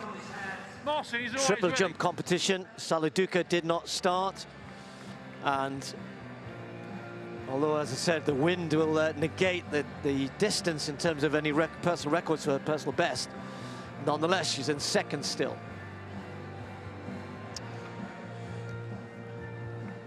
So difficult, and you know, of course, athletes train in weather, and you know, but you try to avoid it if you can, particularly if you're in the technical events. Get inside, but you have to get on with it, don't you? And certainly, Dina Asher-Smith did exactly that tonight. I thought that was really impressive. She was good enough in the qualification earlier on today, and then came out in the final. Okagbari got a brilliant start, but Asher-Smith was out well. Got ahead of Richardson, controlled the race from that point.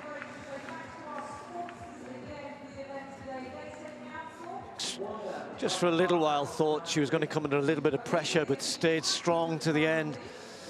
She looks stronger. She's got all of the speed that we know she has, but it's power there as well now. That will stand her in such good stead in both events, 100 and the 200, assuming she's going to double up in the Olympics, of course.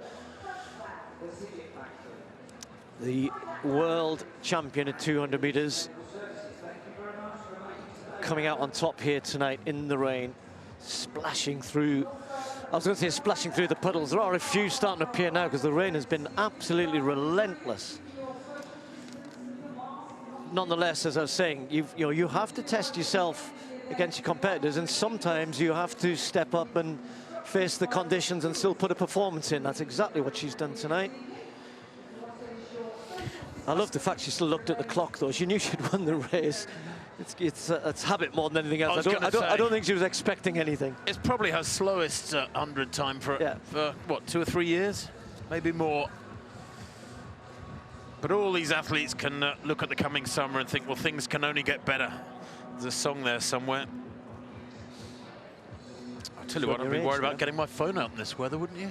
I could do something like that to keep my hands warm as well. So the men's 200 meters then, the penultimate event on the track. They will splash their way around this half lap, these 8 competitors in what is a good, strong field, but it's pretty open. And a lot of hope around Adam Jamili in lane 4 for the local crowd, but the Canadian duo outside him, DeGrasse and Brown, in good form. So is Bednarek in lane 7, the American, big, powerful American. There's Vern Norwood of the USA, so experienced, came second on Strava over 400 on Wednesday at 45.28. We know he's strong. Ran a 20.46 recently in California. There is Kenneth Bednarek, the world number 4, very impressive winner in Ostrava in 19.93. He has to start here as favourite. There weren't great conditions in the Czech Republic. Aaron Brown is a sub-20-second man as well, recently 20.26 in California, and the glorious warmth they enjoy all year. Andre DeGrasse, the Rio Olympic silver medalist from Canada, over 200 meters, 26 now. Many people thought he was the young man who could step into Bolt's shoes, but it never quite materialized in the years after 2016. And there is Adam Jamili, has been a British team captain in the past, the former footballer. He was 4th in the Rio Olympic Games over 200 meters. Delightful fella and very strong over 200 and a good lane draw, lane 4. Emmanuel Matadi of Liberia goes in lane 3, equal his personal best back in late March, in pretty good form. Julian Fort of Jamaica goes in lane 2. Ran recently a windy 10.04 for 100. And Tommy Ramdon of Great Britain, European Junior Champion over 200 back in 2015. His personal best, 20.59, goes back to 2018, Ramdon. He may struggle with that tight inside lane, particularly in these conditions. Stadium record, 20.23. Well, if conditions were a little kinder, I think Bednarek could give that quite a slap. That belonged to Bernard Williams back in 2001. So Ramdon 1, Fort 2, Matadi 3, Jamili goes in 4, De Grasse, Brown, Bednarek in 7, Norwood in 8.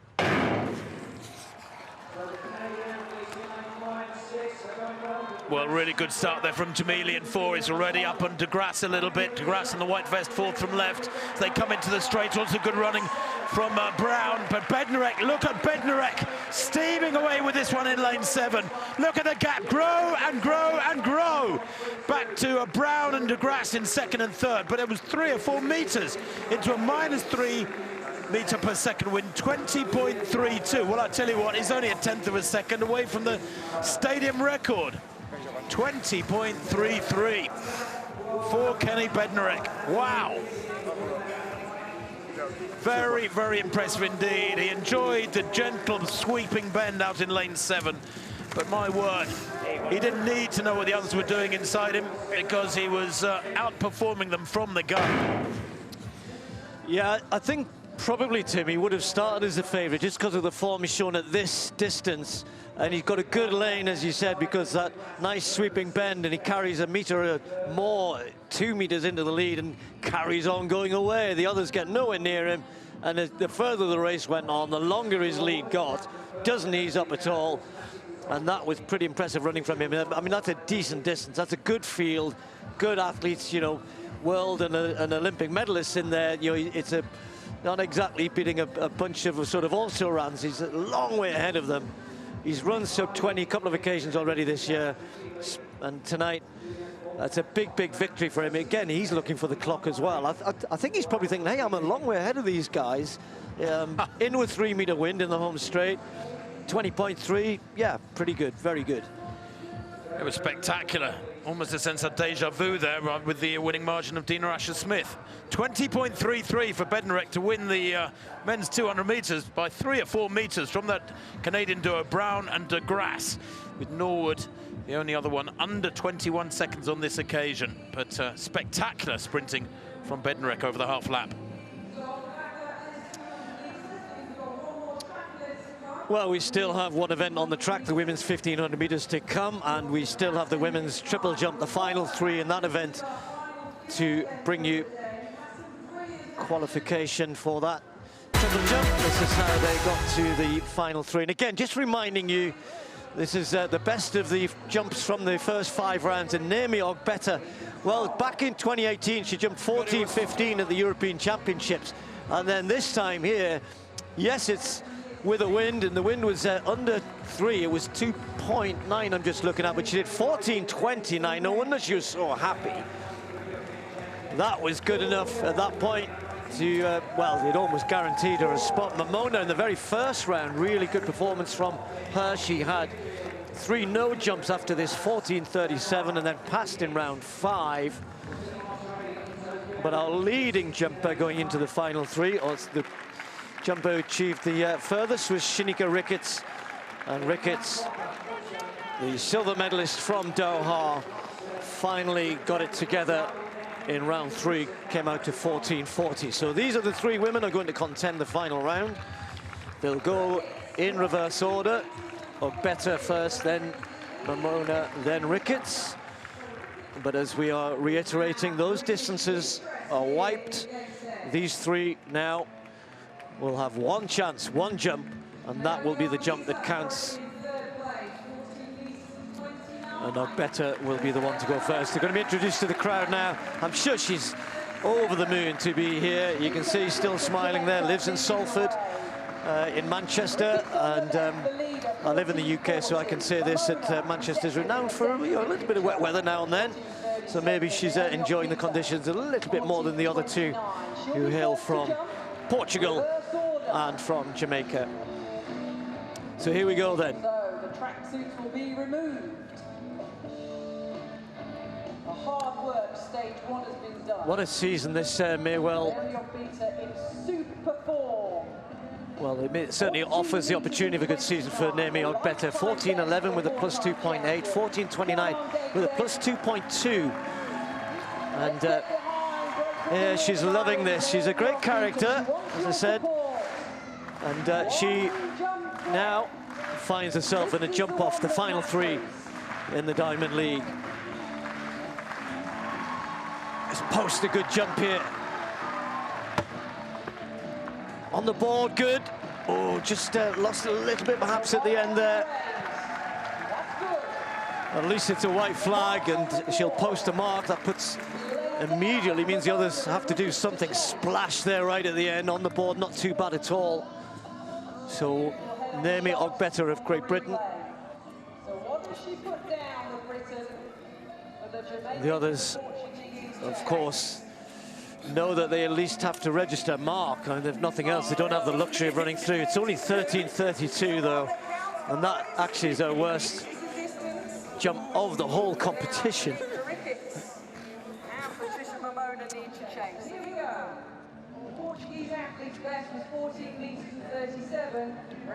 So, Patrizia Mamona from Portugal, the European champion back in 2016. And the winner indoors in Torun in Poland. What can she do here? Oh, way behind the board. Well, that's going to be good enough to take the lead, because we can tell it was a white flag. She took off yesterday. Long way behind the board. Might not see her foot here. Oh, just comes in, 35 centimeters. I'll tell you what, Steve, whatever she comes up with here, it would have been a huge jump if she'd been anywhere near the front edge of the board. 35 centimeters, that's over a foot. Oh, well done. And for those who don't do metric of 3 and a bit feet in a meter, 13.62. It doesn't take the lead by much, Tim. I thought it was further than that. Anyway, that leaves the way clear for Ricketts. Just has to go further than 13.62, and we will end with the same order as we came into the final three here. Part of the idea is that the athletes, you know, in the last round, the last three, get the chance to raise their game, a little bit of risk as well. The third athlete, do they really go for it? Do they put a safe one in? And for Shanika Ricketts, though, something fairly straightforward here for her, because she's such a good triple jumper. The world silver medalist, and that should be good enough. Just stamps her authority right at the end onto the competition. So they'll measure it, but there's your winner, I'm pretty sure. So the order stays the same. Still a fair long way behind the board in the sense of the full length of the board, the 20 centimeters she could have had. So Ricketts will take the win with 14.29 in the final round. Mamona will take second, and Ogbeta of Great Britain third.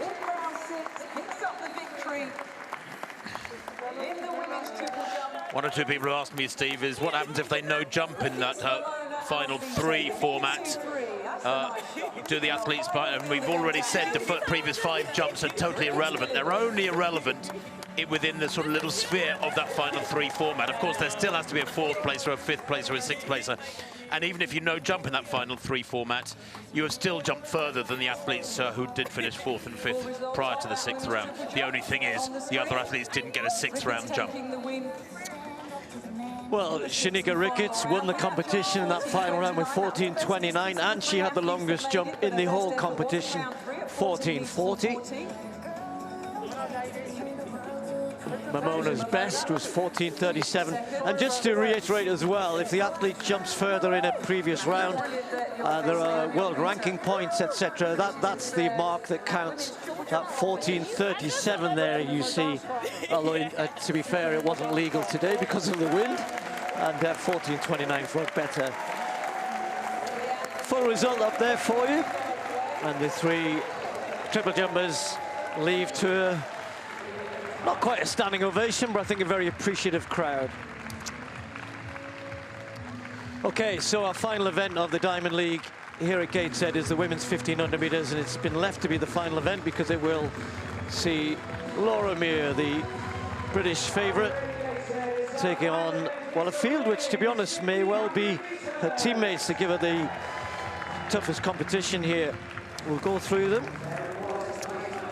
Erin Wallace is going to do the pace, who Laura Muir knows well. Laura Muir then, fresh from a very successful training and racing trip to the United States, where she was based in Flagstaff, and 2 very good 800 meters, 1:58. But Katie Snowden has also been training over there with a different group, and a 4:2.98 new personal best for Katie Snowden. Really big jump forward for her in her career. And that was last weekend in Irvine. Another one who was based in Colorado, Eilish McColgan, taking advantage of the better weather and altitude. Adele Tracy having a wonderful season. And then Arafi, who, and let's just say that this was the meeting that was meant to be in Rabat, and the Moroccan won on home soil in 2019 when we were last there. So good to see her here in Gateshead. Guerrero, Nanyondo, watch out for her as well. Winnie Nanyondo, just missed out on a medal in the 800 meters in Doha, and will undoubtedly be a bit of a threat here. Might be down to the pace that Laura Muir's asked for, around about 2:08, fairly even paced, aiming for around about 4 minutes. 64 laps gives you 4 minutes. Women's 1500 meters underway then. All eyes will be on the diminutive Scot, but as I said, plenty of others who will be thinking, yeah, in these conditions today, I wonder if we can give Laura something to think about. And how will she run the race? Well, she's slotted in, waiting for the pacemaker to get there, and Wallace is on the outside wearing the yellow. And Nanyondo and Laura Muir have got on with it without her. And she's actually, maybe her training partner has said, no, don't bother about the pace. Here she comes, taking her time to get to the front. Yeah, no rush. Got just over 3 laps to go. But Steve, I think Laura will have looked at perhaps 1 or 2 of the results, the 1500 and the 5000, and seen the times are pretty good. And actually, as the rain's got heavier over this second hour of this meeting, so the wind has eased off a little bit, I think. Just looking at the trees around the back straight, there isn't a great deal of movement. So I suspect that actually the wind down the home straight and in their faces and up the back straight as they go into it now behind them isn't particularly strong. So the opportunity is there to run pretty quick, I think. We'll ask them after the race, of course, but it's moving along at a reasonable clip. 65, they're a little slower than she wanted. Yeah, and Eilish McColgan will never want it too slow. Eilish is be going at the 10,000, the 5,000, got options there, but has already run 4:3 at 1,500 meters. A bit of speed work for Eilish here, and she prefers it a harder pace. And I suspect that when Erin Wallace steps aside, Eilish won't be too shy about taking this on. Laura Muir's realizing that, slotted in behind her. Nanyondo just behind. Katie Snowden just moving up with Guerrero on the inside. Adele Tracy just trying to find a little bit of room further back as well. So Wallace coming around with 2 laps to go. As Tim said, a little slowish, but the conditions slowing everything down tonight. 65, and a bit of a gap now. Eilish McColgan's just letting Wallace move away. It's the 2 Scots effectively leading the race in 2nd and 3rd. Yes, Eilish McColgan knows she can't outkick Laura Muir here. She's got to make every meter count. She's pushing on strongly. 2:09 at 800, 64.3. So that lap about a second quicker than the first. There's still an opportunity here to get that elusive stadium record of Chris Cahill from back in 1984, just outside 4 minutes. 600 meters to run. It's down to Eilish McColgan here, Steve, really, to keep pushing hard, maintain the pressure on Laura Muir. But doesn't she look comfortable, Laura? She looks very comfortable, as you'd expect. Nanyondo, a bit of a gap now to her and Katie Snowden and Rafi Guerrero. But it's McColgan and Muir looking as though she's just waiting, really wants to just put on a show on the last lap as Rafi gets a little bit closer. And there she goes, steps past Eilish McColgan, takes the bell in 3:1, and Laura Muir is away and gone. And with the 800-meter pace that she has, Rafi can run quick as well, but Laura Muir's immediately put 3-4 meters between herself and the rest of the field. That turns into 5 or 6 as they head into the back straight. 3:16 and 67 lap there. Now she can open up, now she can show what she can do. Katie Snowden moves into 3rd place. A long way distant behind her. Rafi just starts to look a little bit tired now, but Laura Muir looks comfortable. 200 metres to go. She'll have to contend with the wind, but nothing else in the home straight. The victory is going to be hers, and she knows there'll be tougher tests on other days this season as she heads towards the Olympic Games. Still, we don't know yet whether Laura's going to do both events, but every time you see her in the 1500, still looks like her best event, doesn't it? And she's showing it again here today. Look at the distance she's put between herself and the others. Absolutely miles ahead on the track and in stature in the women's 1500 metres. Laura Muir wins 4-3. Rafi takes second. Katie Snowden comes through for third. And then the others fighting after that for the lesser places. But goodness me, big last lap. 62, Tim, didn't I say, I think 3-1 at the bell, round about that? Yes, you're confirming that. Against the wind as well in the home straight. Very impressive once more from Laura Muir. That was a great workout for Laura, wasn't it? Because that is the sort of race she will come up against in the qualifying at the Olympic Games. You know, relatively slow first 2.5, maybe 3 laps, and then a big burn up on the final circuit. Her last lap was only 62.3. I say only because she kicked so hard halfway down the home straight approaching the bell. I suspect her 300 metres before the 200 metres to go point was very fast indeed. And she did suffer a little bit down the home straight. I was hoping she might get close to 60 for that final circuit, but we know she's in great form. A couple of sub 2.800s in the last couple of weeks, and the winning margin there, Steve, says a great deal. I mean, the good athletes behind her were way back. She's won it by 4 seconds exactly.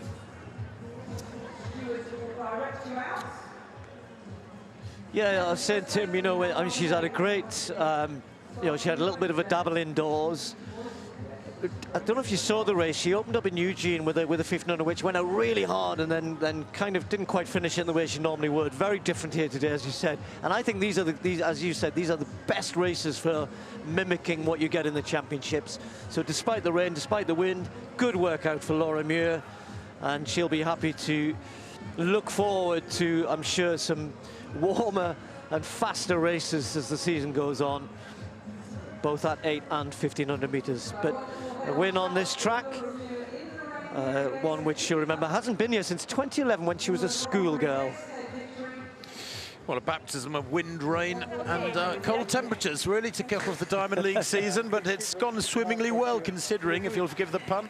4-3 the winning time for Laura Muir. Rafi, season's best, 4:7.73. Katie Snowden, as I said, got third, ahead of Healy, who finished well, the Irish athlete with the season's best in 4th place.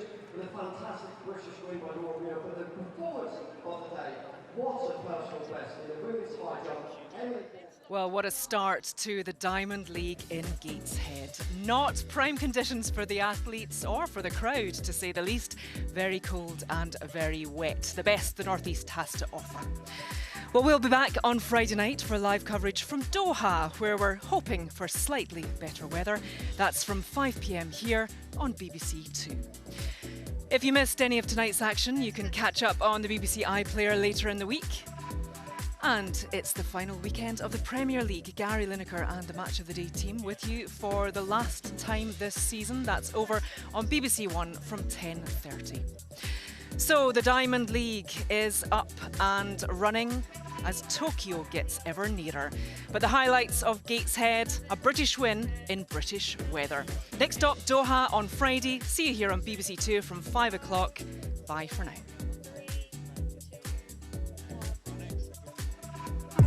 My feet move, my feet move to the beat. If you wanna run a double cover, try it like a filibuster. I can feel your mustache.